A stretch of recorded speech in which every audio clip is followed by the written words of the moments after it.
Good morning, everyone. In previous video of the first transition series, we are able to discuss about the 3D transition elements, various compounds. Now, in this video, we are going to discuss about our next compound, that is nickel. Firstly, we are moved towards the electronic configuration of nickel, that is 3D8 4s2. Like other elements in the 3D transition series, nickel is also exist in the form of ores. That is, out of all these ores, some are nickelite, pantaladenite, nickel glance, and garnerite. The element is extracted by roasting to nickel oxide followed by the reduction of carbon. If we want to extract the pure nickel from the ore, we have to first convert into its oxide, and then we fused it with the carbon and we get the pure nickel form. If in order to get the more purity, we further treated it with the electrolytic reduction method as we proceed in the other elements as well. So pure nickel can be obtained by this process name is named as Mond's process, in which pure nickel is react with the carbonyl at temperature around 50 degrees Celsius and changes into volatile nickel carbonyl 4. This nickel carbonyl 4 volatile compound, we discuss it in the cobalt as well. At that time, the nickel act as an impurity, so we have to get rid out of that in order to extract the pure cobalt. But here, this is our main ore, so we want to extract the nickel. Next is the properties of nickel. Nickel is silvery white metal which is highly malleable and ductile. This word is repetitive many times. You are able to know about this. It has high electrical and thermal conductivity. It acts as it is a weaker reductant than the cobalt, as I explained in the cobalt section as well, that the electrode potential more the negative value show that this species is preferred to change into oxidation state rather than reduction. Next is it dissolves in mineral acids, liberating H2 gas. When nickel react with the acid, it changes into respective sulfate. As in the cobalt section, we discuss it. When we treated it with the acid, it changes into corresponding sulfate. It is attacked by halogen. When it will react with the halogen, it changes into corresponding halide. It burns vigorously in the oxygen, forming nickel oxide. As we use it, nickel oxide change करने के लिए क्या करते हो? Whenever we treat nickel with the oxygen, it form a layer of nickel oxide over the metal ore. Now we discuss about the compounds of nickel. The higher oxidation state of nickel is nickel 4 and 3 are not very common.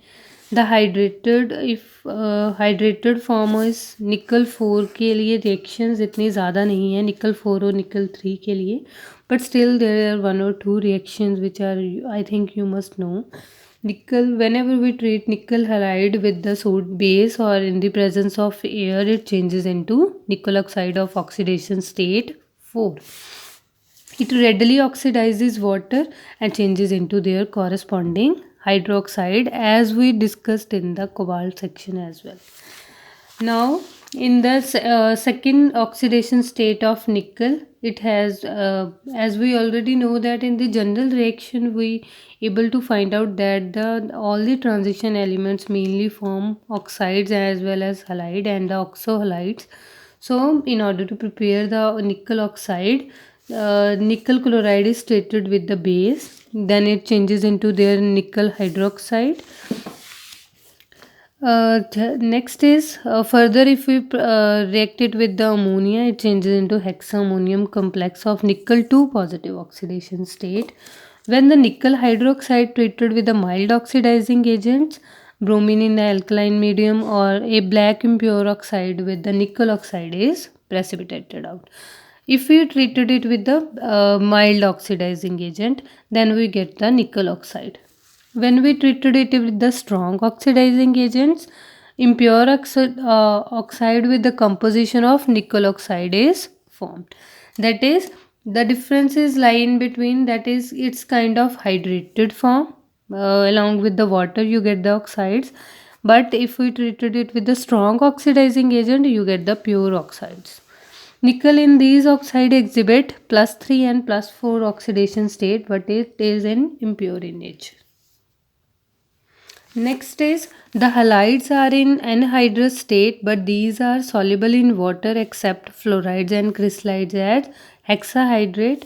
So the oxoacids of nickel are nickel nitrate when with the hexahydrated form, nickel sulfate with the water. The nickel 2 complexes having coordination number 654.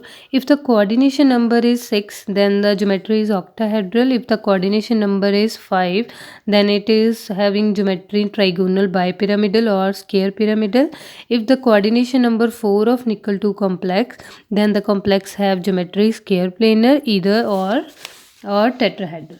For the vast majority of 4 coordinated nickel 2 complexes, square planar geometry is always preferred.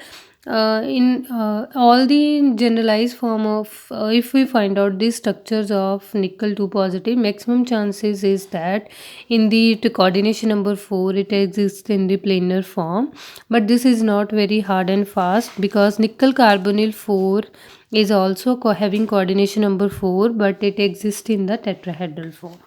But in the most of the cases it exists as the planar geometry. That is nickel tetracyanide 4, nickel DMG2, out of which this reaction is most important because we perform this in the lab as well. In order to perform the gravimetric reactions, we perform this reaction number of times. When we react it with the nickel DMG, it changes into this coordination complex nickel DMG2, and this is of scarlet red PPT. So this reaction is quite important.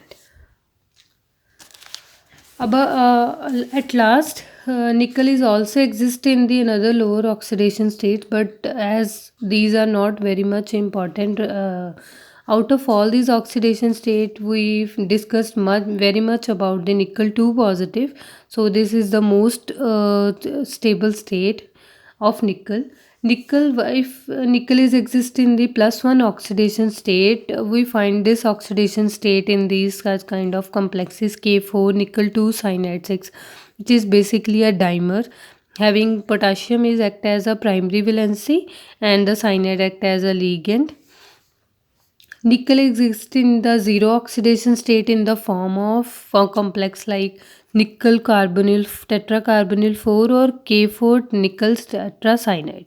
Here again it is both are the coordination complexes, but here it is a neutral complex having nickel act as a zero oxidation state because carbonyl is a neutral ligand, but it is kind of ionic coordination complex.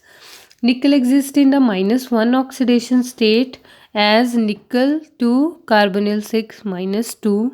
If in order to get the anion, get rid of an ion, you put here potassium 2 in order to provide the neutrality.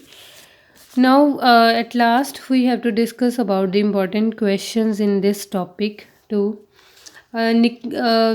In this topic as well, the question is asked about the nickel DMG2 complex, and another question which is very often asked in the exam is the calculate the magnetic moment of these kind of complexes. Maybe the examiner asks you as such in the oxidation state, that is nickel 2 positive or nickel 4 positive, or give provided you with the complexes. So what you have to do is, firstly you have I explain you the tougher one so that you can solve the easier by itself. So, firstly you have to find out the oxidation state of nickel. For that you have to assume that nickel have oxidation state, that is X, plus cyanide is a ligand. 4 cyanide ligands each have formal charge -1, so you have to put here 4 into -1, and the overall charge on the complex is -2. So in order to solve this, you will be able to find out that nickel is exist in the +2 oxidation state. That means examiner, in order to grasp check your knowledge, it always provided you with the complex so that he able to find out that whether you able to know about the concept of finding the oxidation state.